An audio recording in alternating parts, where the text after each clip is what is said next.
What up, though, y'all? It's Chris. Appreciate you connecting with me. Still downtown, still stepping, 10,000. Allergies is kind of kicking my butt right now, though. I don't know what's going on. Eyes might be a little bit red because I've been rubbing them. But let's jump into this topic at hand, man. It's about taking gear and why you should just stay away from that stuff, man. I really take the long route, take the hard route. Go ahead and get it out the dirt. Shape your body the safer, natural way. We live in a world right now where everybody wants things fast, and I get it. I want stuff fast too, as fast as I can possibly get it. But there's a trade-off for getting stuff the fast way that I don't want, which is why I go ahead and just grind out and take the slow and steady way. You know, I get out here, I do these steps, I get into the gym 5-6 days a week.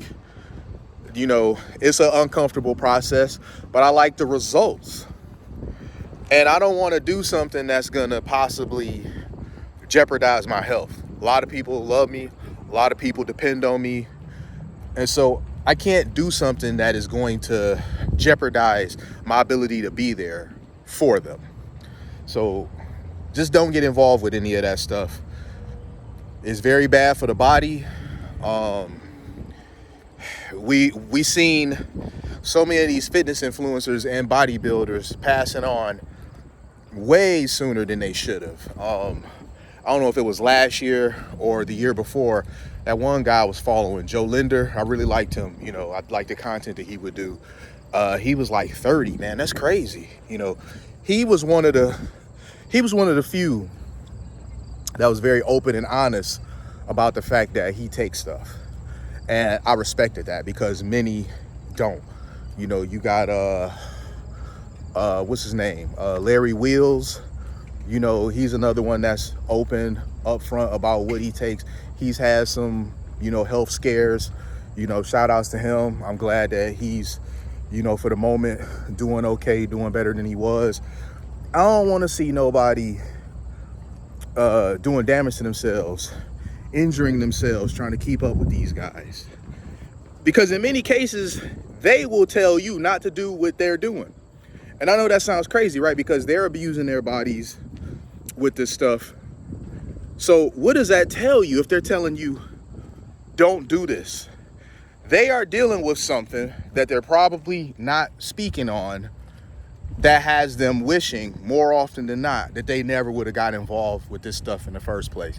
Now they've got money and they've got clout, they've got their internet celebrity, so they have that, and they can convince themselves that it was worth their health as a trade-off. But that's all you're doing is convincing yourself that it was worth the trade-off. You know, there's not really anything that's worth your health. You know, your ability to be there for the people that love you, and your ability to take care of them. Nothing's really worth that trade-off. So this is why I'm very passionate about doing things the natural way. And hey, it's okay to be tempted. We live in a society where everything's all on social media. You got all these fitness influencers with these perfect bodies. And, you know, it could be very tempting. You want to look like that. You may be kicking your own ass daily, doing it the natural way, and you're just not seeing the results that you want to see. Or you may have reached a point to where you're like, this is as far as my genetic potential will allow. And the only way for me to progress forward is to start doing some of this stuff. I urge you not to. You know, I've been tempted myself. It's a guy right now, he goes to the gym with me. Really cool guy. I talk to this guy all the time. You know, he started taking gear and it was very noticeable. You know, I was in front of him, and in a matter of like 4 months, he was just totally unrecognizable. Like, he shot in front of me so crazy, the progress that I was making, you know, I was feeling good about it, and he shot in front of me like, just, you wouldn't believe. And so, yeah, I felt some kind of way about that. It had me thinking like, damn, maybe, what if? It's Canada behind me, by the way. You know, it had me thinking, what if? you know, might find some place to sit right quick while I'm over here. But it definitely had me thinking, what if? I see a bitch over there. We'll go. What if? What if I just do it for a second? Do it one cycle. Like, seeing that puts pressure. It'll have you almost trying to rationalize it. And that's crazy. When I was thinking about that, like, man, this is really goofy. I'm sitting up here kind of like trying to rationalize why it may be okay for me to do this. No, I can't do it. And you tell yourself, like, you know, oh, you'll just do it this one time. You'll just do it this one cycle, and then you'll go back to being natural. No one ever does that. You know, worst of all, I mean, this stuff has the ability to, you know, affect your life when it comes to intimacy. Who the heck wants that, man? I don't got time for that. People talking about their testicles shrinking. People talking about erection problems. You know, I mean, I don't have time for them type of problems in my life, man. I like being able to, you know, perform at will with no problems. So for that reason alone, you're not gonna catch your boy messing around with that stuff.